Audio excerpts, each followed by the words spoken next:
Искате ли да се изработите сами автентична българска шевица от село? Искате ли да се потопите в света на живата традиционна българска култура?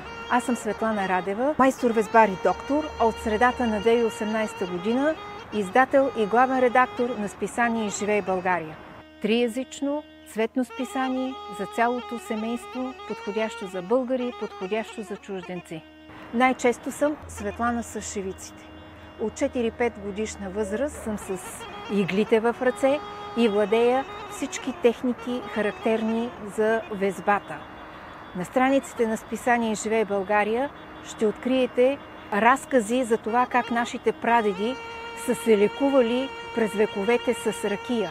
Старинните текстове на големи изследователи, занимавали се с традиционното българско облекло и шевиците, как са се женили различните етнически и етнографски групи по българските земи, как кукерите са гонили злите духове по нашите земи и са гарантирали добро здраве и щастлив живот на всички, как са месели хляб и какви украшения има той за различните празници, защото хляба е традиция, култура и изкуство. Списание „Живей България“.